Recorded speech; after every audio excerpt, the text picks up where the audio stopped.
오늘은 미운 사람 사랑하기라는 제목 가지고 하나님 말씀 증거하도록 하겠습니다. 얼마 전에 신문 기사에 참 제 마음에 감동하게 하는 기사가 하나 떴습니다. 노소영 씨라고, 여러분들 SK그룹 최태원 회장의 아내지 않습니까? 지금 이혼 소송 중이고 재산 분할 청구 소송 중인데 이렇게 얘기했다고 그래요. 혼외자도 품겠다. 가정으로 돌아오면 소송을 취하겠다. 이렇게 이야기를 했습니다.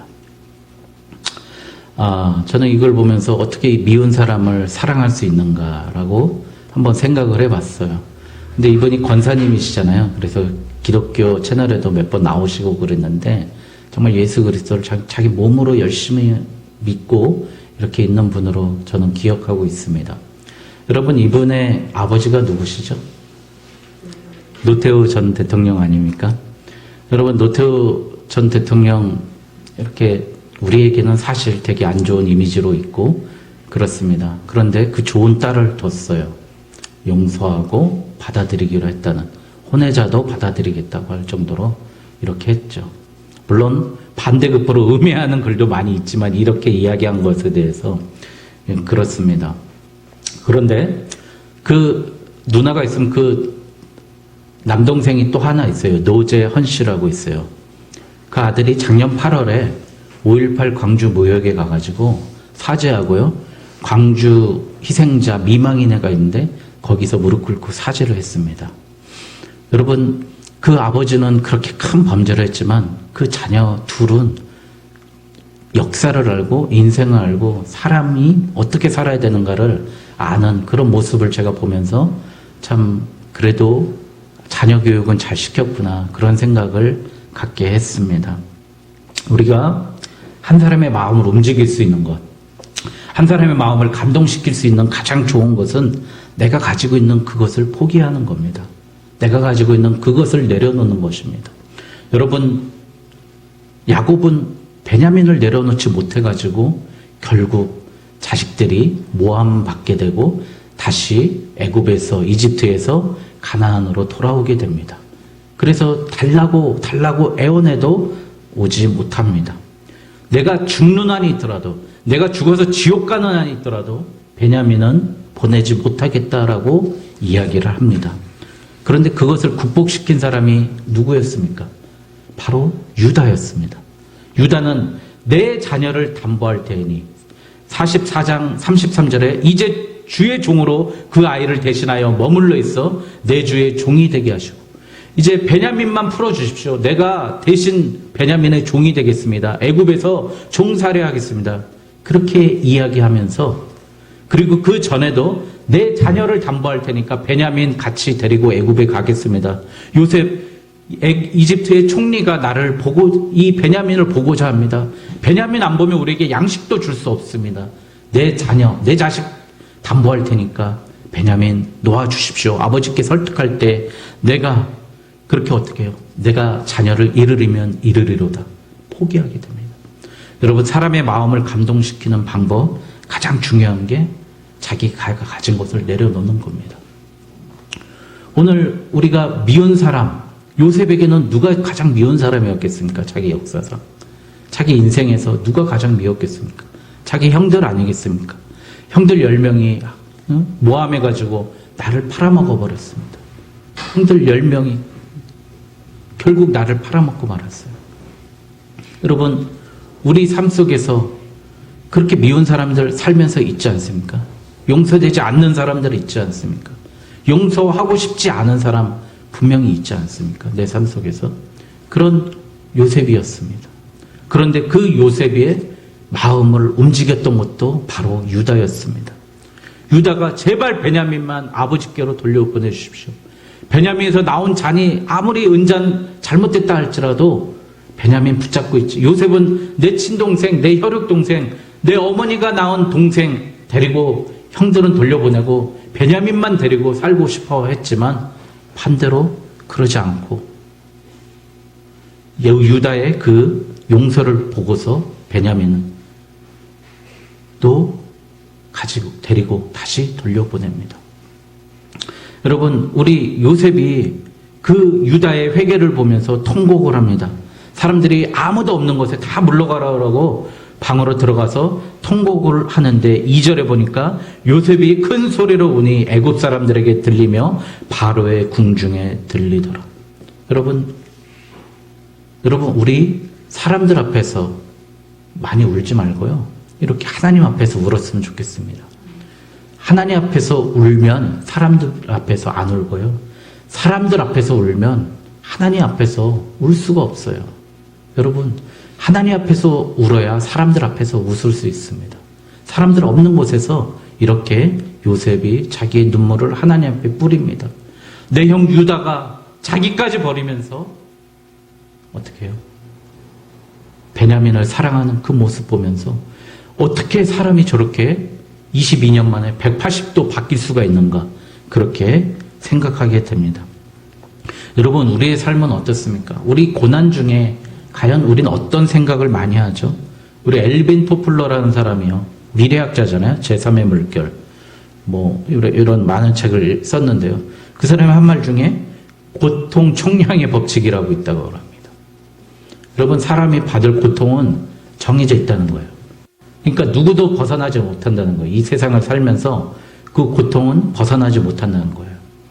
여러분, 그러니까 우리가 내 주위에 있는 사람, 특히 내 자녀들, 쟤는 고생 안 시켜야지 이라고 이야기하는 순간 큰일 납니다. 고생 안 시켜야지 하는 순간 큰일 나요. 여러분, 고생시키십시오. 예? 자녀들 젊어서 고생 사서도 한다고 하잖아요. 고생시키십시오. 여러분, 우리가 내가 가진 게 얼마나 많다고 자신 호강시키겠다고 하는데 고생시키십시오. 저희 어머니는 외람되지만 진짜 자녀들을 엄청 고생시키셨어요. 저희 어머니가 할 도리를 다 하시면서 자녀들도 고생시키셨어요. 놀고 있는 자녀 혼냈어요. 뭐를 못하냐? 저한테 제가 놀고 있으니까 너 일어나 봐라. 가능동에 연립에 살 때인데 그 연립 앞에 은행나무가 큰 게 있었어요. 그럼 겨울이면 은행이 다 떨어지잖아요. 봄이 됐어요. 은행잎이 열리기 전에 까치들이 와가지고요, 가지를 물어가지고 까치집을 하루나 걸렸을까요? 이틀 만에 크게 지으는 거예요. 야, 저 까치도 저렇게 봄에 자기 살라고 집을 짓는데 너는 왜 여기서 자고 있냐? 저를 혼내시는 거예요. 저희 어머니는 노는 꼴을 못 죄송합니다. 자녀가 잘 되길 바라면서 그런 말씀 하셨습니다. 여러분, 그러니 고통 총량이 있습니다. 여러분, 그 고통의 총량을 생각하십시오. 그거를 아는 게 어른이에요. 정말 제가 이 20살짜리 어린 젊은이들을 22년 동안 보내면서 느낀 건 딱 한 가지예요. 아, 부모가 얘를 고생시켰는가, 부모가 얘를 가르쳤는가, 이걸 보면은 너무 마음이 아픈 거예요. 밤마다 저한테 전화가 오면 어떤 부모는 왜 우리 애에게 오늘 회의 시간에 혼을 냈냐는 거예요. 자꾸 맨날 전화가 와서 가장 쉬운 보직, 여러분 도서관 관리병이라는 게 군부대에 있겠습니까? 도서관 관리병을 시켰어요. 하루에 대출 2명도 안 해요. 그걸 적고 책을 반납받으면 제자리에 꽂아놓는 일이에요. 근데 그걸 못해서 혼났어요, 저한테. 적어놓으라니까 깜빡하고 안 적었다는 거예요. 여러분, 그런데 문제는 뭐냐면 그 부모가 밤마다 전화 온 거예요. 그리고 사돈의 팔촌에 연결해가지고 중령도 전화 오고 소령도 전화 오고 심지어 중2까지 나한테 전화 오는 거예요. 제가 대의 시절인데. 사돈의 팔촌까지 해가지고 맨날 전화 오는 거예요. 그럼 그 자녀가 어떻게 되겠습니까? 어떻게 살겠습니까, 세상에서? 여러분, 나에게 주어진 고통 잘 감당하십시오. 회피하지 마십시오. 고통 총량이 있다는 거예요, 사람은. 살아가는 순간순간 그 고통을 겪지 않으면 낙오되고 도태되고요, 더 힘든 고통으로 나락에 빠진다는 거예요. 여러분, 그런데 그 고통이 있을 때 우리가 정상적으로 받아들여야 됩니다. 근데 우리는 어떻게 해야 되냐면 고난이 오면 더 나쁜 생각을, 나쁜 태도를 보이는 거예요. 특히 남자들 기분 나쁘고 어렵고 힘들려 하면 꺾기 운동하잖아요. 그냥 에이 기분 나쁘게 술이나 먹자, 에이 어디나 가자, 이래 버리잖아요, 남자들. 여자들 그거 잊어버리려고 어떻게 하죠? 예. 우수 고객이 되죠. GS 홈쇼핑에 우수 고객이 됩니다. 그거 잊어버리려고 대리 만족을 하는 거죠. 예. 아침 6시만 되면은, 예, 메일이 띵동하고 오잖아요. 예, 오늘 최저가 모았어요 하면서. 여러분, 바로 그겁니다. 여러분, 고통을 그런 쪽으로 우리가 해소한다는 거, 가장 나쁜 방법으로 해소한다는 거예요. 그런데 우리 마음속에 예수 그리스도가 계시고 말씀이 살아있으면 나에게 주어진 고통을 말씀의 방법으로 해결한다는 겁니다. 여러분, 그게 제일 중요한 거예요. 요셉이 그렇게 살았던 사람입니다. 요셉이 살 때 아버지 야곱의 꿈, 할아버지 이삭의 꿈, 증조할아버지 아브라함의 꿈을 항상 마음에 품고 고난 속에서 견뎌냈던 사람입니다. 아브라함에게 하나님께서 이렇게 말씀하셨어요. 창세기 15장 1절에 나는 내 방패여 너는 지극히 큰 상급이라. 할렐루야. 하나님이 다 지켜주겠다는 겁니다. 그리고 하나님이 나의 상급이래요. 여러분, 내가 상장 받고 뭐 성과상여금 받고 실적 올려가지고 보너스 받는 게 아니라요, 하나님이 나의 상급이라. 여러분, 내가 오늘 예배 드리면 오늘 우리 하나님이 내 상급이 되셔서 나와 함께 하신다는 거예요. 난 세상 모든 것 가진 사람이라니까요. 여러분, 어떠한 것도 내 것 아닌 게 없어요. 하나님이 나의 상급인데. 여러분, 그리고 또 이렇게 말씀합니다. 내 씨로 말미암아 천하 만민이 복을 받는다. 여러분, 나 때문에 우리 가정이 다 복을 받는다는 거예요. 여러분, 그리고 내가 나의 말을 준행함으로 내가 너를 강성한 나라로 만들겠다고 창세기 22장에 그렇게 또 이야기합니다. 여러분, 그러니까 이 말을 들었던 요셉이 그 꿈을 품고 고난이 있을 때, 에이, 난 더 이상 못해. 에이, 나쁜 놈들. 나 모함당했어요. 그렇게 하면서 고소 안 했다니까요. 보디발의 아내. 그리고 입 다물고 있었어요. 내가 고난받을 때 내 인생과 내 역사를 정당화하는 가장 좋은 방법이요, 말씀으로 살아가는 거예요. 그럼 가장 나쁜 방법으로 살아가지 말라고요. 나쁜 태도로 하지 말라는 겁니다. 여러분, 그래서 오늘 요셉의 오늘 스토리가 뭡니까? 이제 형들 앞에서 엉엉 울면서 내가 바로 형들이 팔아버린 바로 그 요셉입니다. 이렇게 이야기합니다. 그런데 어떻게 해요? 형들을 용서하면서 5절에 우리 다 같이 읽겠습니다. 이 5절 오늘 꼭 외워야 될 말씀입니다. 시작. 당신들이 나를 이곳에 팔았다고 해서 근심하지 마소서, 한탄하지 마소서. 하나님이 생명을 구원하시려고 나를 당신보다 먼저 보내셨나이다. 할렐루야. 여러분, 우리가 이 세상을 살아가는 방법, 우리가 이 세상을 살아가는 이유, 목적이 뭐죠? 요셉은 그걸 아는 거예요. 하나님의 목적을 이루려고 우리는 이 세상에 던져진 겁니다. 요셉은 하나님의 목적을 이루려고 노예로 팔려가고요, 요셉의 총리가 된 겁니다. 하나님의 목적을 이루려고. 하나님의 목적이 뭐라고요? 요셉이 오늘 말하죠. 하나님이 생명을 구원하시려고. 여러분, 나를 당신보다 먼저 보내셨나이다. 여러분, 먼저 보낸 자가 다른 말로 신약시대에 나오면 누구죠? 사도, 아포스톨, 사도입니다. 예, 그건 헬라어고요. 영어로 아포스톨. 예, 그리고 제자가 먼저 보낸 자예요. 디사이플, 그쵸? 제자죠. 여러분, 제자, 사도. 여러분, 우리가 제자와 사도라고요. 먼저 보냄받은 자예요. 우리 가정으로 나를 먼저 보내신 거예요. 나를 보내신 겁니다. 나를 살리려고 보낸 겁니다. 여러분, 저는 오늘 우리 이 성전에 오늘 여러 사여로 비어있는 자리를 보면서 여러분들이 그곳에 가셔서 여러분들 살려내셔서 이 자리를 채우십시오. 여러분, 저도 채우겠습니다. 여러분, 사람들이 얼마나 완악한지요. 교회 나가지 말라고, 교회 나간 거 자제하라고 하니까 예배 드리는 사람 3분의 2가 안 나온다니까요, 지금. 헌금도 3분의 2가 안 나온대요.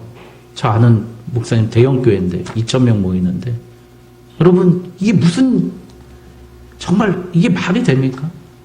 하나님께서 알곡과 쭉정이를 분명히 지금 보고 계시는 거예요. 어떤 사람이 하나님의 자녀고 어떤 사람이 진짜 그리스도인인지. 요한계시록에 그 심판이 있잖아요. 임받은 자와 임받지 않은 자. 죽은 백성들에게 독충의 황충의 피해를 내가 주겠다. 그러나 하나님의 백성 살려내겠다 하는 그 심판의 계획이요, 지금 분명히 이루어지고 있는 거예요. 여러분, 요셉이 형을 용서하면서 용서하는 근거가 뭐라고요? 하나님의 계획입니다. 여러분, 하나님의 계획 때문에 우린 용서하는 거예요. 내가 고난에 처한 것도 하나님의 계획하심이 있기 때문에 나의 삶이 정당할 수 있습니다. 세상 사람들이 너 왜 가난해? 너 왜 병들었어? 너의 가족 왜 그 모양이야? 넌 왜 그 모양이야? 할 때 나의 삶을 정당할 수 있는 가장 중요한 근거는 하나님의 계획입니다. 여러분 그 꿈을 여러분들께 제가 정말 오늘 이 시간에 하나님의 꿈을 심어주고 싶은 마음입니다. 제 마음이에요.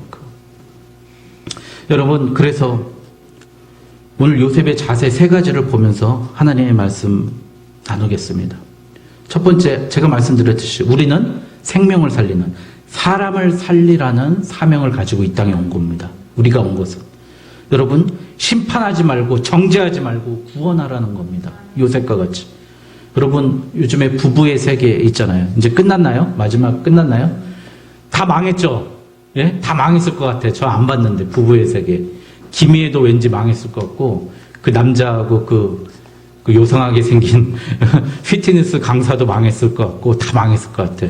왜? 다 복수심으로, 복수의 복수야. 어? 누가 덜 악하냐의 싸움이에요. 누가 선하냐의 싸움이 아니고요. 그런데, 여러분, 예수님은 어떻게 하셨죠? 죄인들을 복되게 해주셨어요. 아니, 어떻게 십자가에 있는 강도에게 칭찬을 했어요. 오늘 내가 나와 함께 낙원에 이르리라. 천국을 선포해 주셨어요. 여러분, 우물가의 여인, 남편 5에 현재 또 바람피는 남자도 있는 그 우물가의 여인에게 이 여인이 오늘 했던 일이 만민에게 복음이 전파되리라. 그 여자의 일이 만민에게 복음이 전파되리라. 예수님 축복해 주셨어요.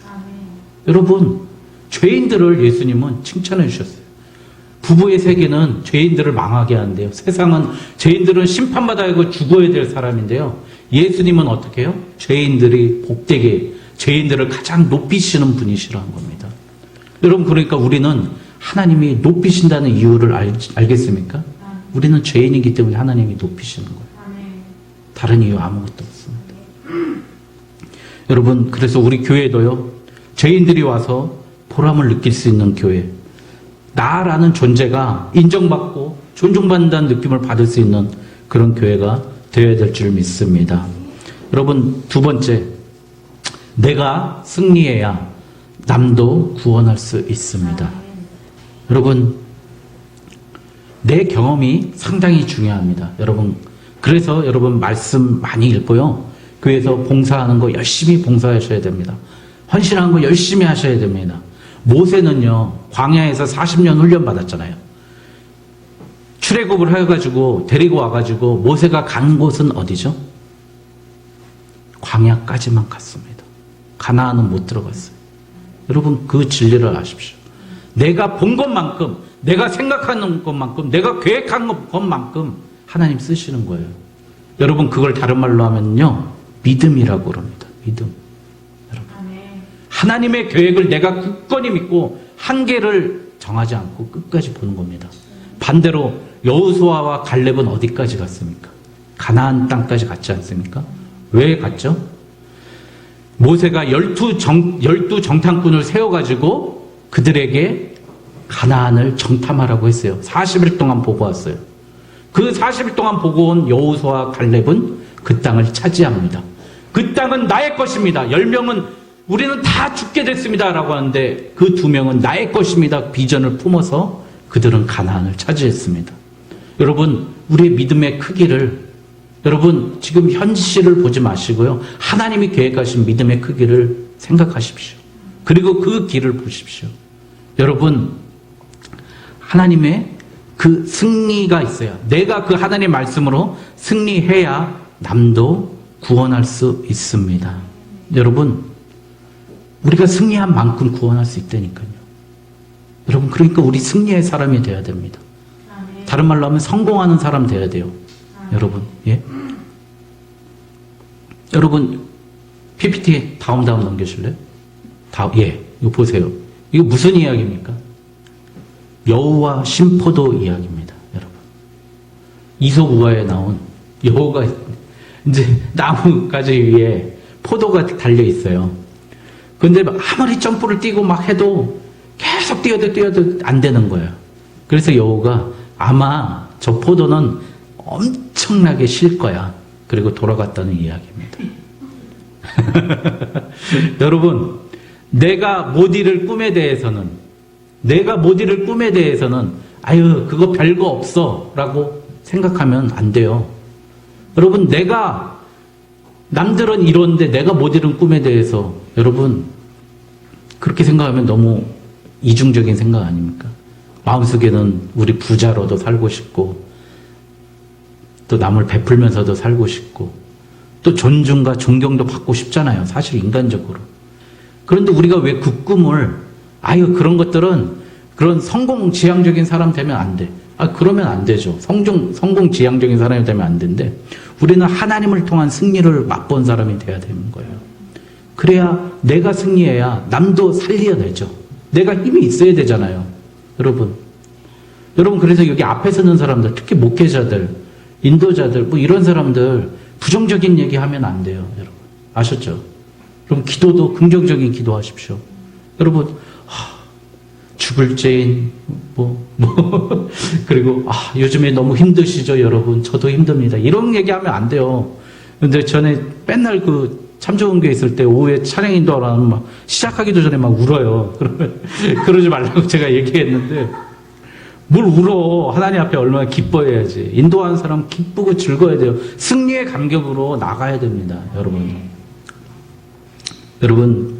그래서 우리 승리를 두려워하지 않았으면 좋겠어요. 여우처럼 저건 안 될 거야 라고 하지 말고, 내 점프력이 안 되면 하나님이 들어 올려주실 거야. 그 믿음 가지고 우리가 살아야 됩니다. 여러분, 세 번째, 승리가 주는 유익이요, 이게 있어요. 내 과거를 단절시킬 수 있습니다. 여러분, 저도 너무 게으르고 잘 못하고 그러거든요. 하는 것마다 안 됐어요. 그런데 제가 4년 동안 기다리면서 고시 공부라면 고시 공부죠. 5급 공무원이니까 시험을 준비했어요. 1년 동안. 근데 그 시험 붙으니까요, 그 다음부터 저를 게으른 사람으로 안 보더라고요. 되게 성실한 사람으로 보고 되게 괜찮은 사람으로 보더라고요. 여러분, 그 작은 승리 하나가요, 그 사람의 과거를 다 잊게 만들어요. 여러분, 작은 승리 한번 맛보십시오. 저는요, 고등학교 때 학생회장을 3년 동안 했어요. 고1, 2, 3, 3년을 했는데요. 그때 했던 부흥의 기억, 그때 했던 하나님의 은혜 주신 기억, 그때 받았던 칭찬, 그 작은 승리 때문에 나는 평생 하나님이 날 절대 난 버리지 않을 거야. 난 언젠간 하나님이 사용할 거야. 그 믿음이 있었어요, 저는. 그래서 절대 포기하고 싶지 않더라고요, 인생. 이렇게 끝내버리고 싶지 않더라고요. 그것 때문에 참아왔어요. 사실 인내왔어요. 여러분, 내가 작은 승리하면 그 승리의 기억이 자꾸 커집니다. 요셉이 그런 사람이에요. 우리 눈사람 만들면 이러잖아요. 조금만 쌓여도 한 이 정도만 뭉쳐놓으면 눈사람 되잖아요. 점점 밀면 커지면서. 마찬가지예요. 내 작은 승리가 점점 커집니다. 우리 고재 집사님, 피아노에 피자도 모른다고 잠깐 어렸을 때 쳐봤다고 그래도, 여러분, 믿음으로 가니까 하나님 주시잖아요. 여러분 주신다니까요. 여러분 믿음으로 가면 됩니다. 여러분, 근데 믿음을 지켜나가는 그 문제입니다. 그러나 이게 되면 또 하나님 또 다른 분야에 얼마나 많이 다른 성공을 더해 주시겠냐고요. 이 경험을 했는데, 여러분, 그걸 알고 계시기 바랍니다. 우리 사모님 얼마나 10년 동안 엄청 힘들었어요. 자격증 시험도 계속 떨어지고 얼마나 힘들었는지 몰라요. 내가 얼마나 불쌍했으면 정말 위로해주고 싶은데 저한테 이런 얘기를 한 거예요. 시험 2번째 떨어지고 나서 저한테 그런 거예요. 그때 인덕대학에서 시험 봤습니까? 그러고 왔다고 그러는데, 고생 많았어요.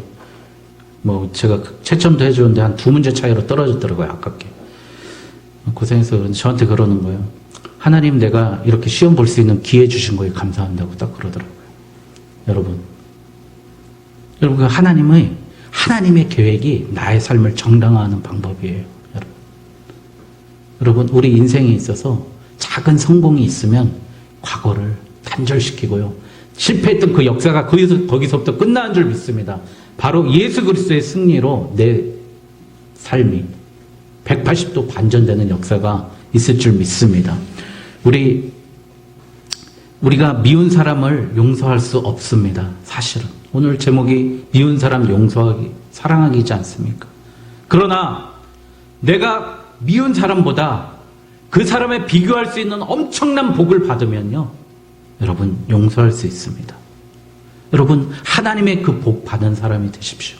요셉처럼 그 당시에 가장 위대한 나라의 총리가 되니까, 그러니까 용서할 수 있는 거예요.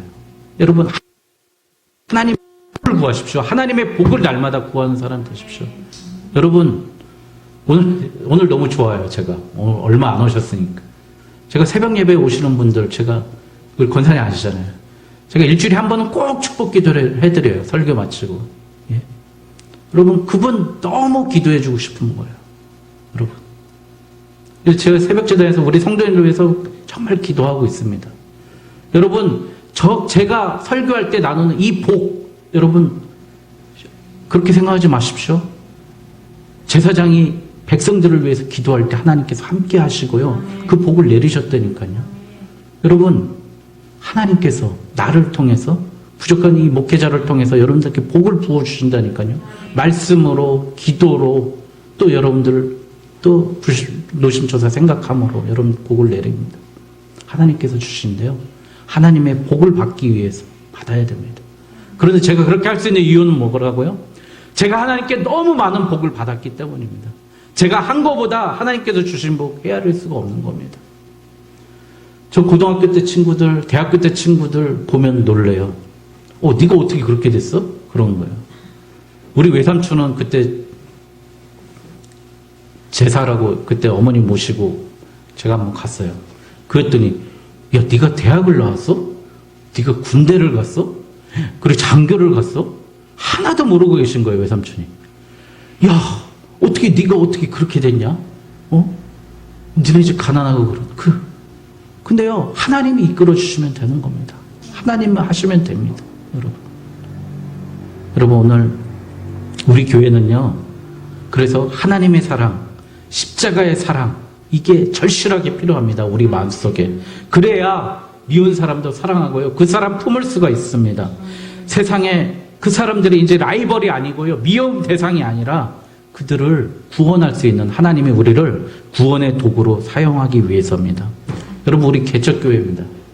개척교회는 필연적으로 사명이 있어요. 부흥해야 됩니다. 여러분, 내 마음속, 내 영적부터 부흥하십시오. 기도가 끊이지 않는 사람 되게 하십시오. 틈만 나면 하나님 생각하고요. 틈만 나면 하나님께 기도하고, 틈만 나면 찬양하는 사람 되십시오. 예배 시간, 이 못생긴 목사 얼굴, 저희 어머니도 계신데 안 되겠네요. 잘생긴 목사 얼굴, 사모하는 마음으로 기대하십시오. 여러분, 우리 성도님들 얼마나 예쁩니까? 우리 집사님들 얼마나 멋있습니까? 이 모습, 사모하는 모습으로 저도 기대하겠습니다. 그래야 부흥할 줄 믿습니다. 그래야 살아납니다, 여러분. 사랑받은 사람이 사랑할 수 있고, 예수의 이름으로 승리해 본 사람이 승리합니다. 작은 승리부터 시작합시다. 여러분, 우리 교회에서 내가 하는 일에 대해서 승리하고 칭찬받는 사람이 되십시다. 여러분, 마태복음 25장 29절 이 말씀 제가 읽어드리겠습니다. 무릇 있는 자는 받아 풍족하게 되고 없는 자는 그 있는 것까지 빼앗기게 되리라. 여러분, 이게 천국의 원리입니다. 우리 가지고 있는 이 복 빼앗기지 마십시오. 더 누리고 더 배가 되고 하나님께서 귀하게 쓰는 저와 여러분 되시길 주님의 이름으로 축원드립니다. 기도하겠습니다.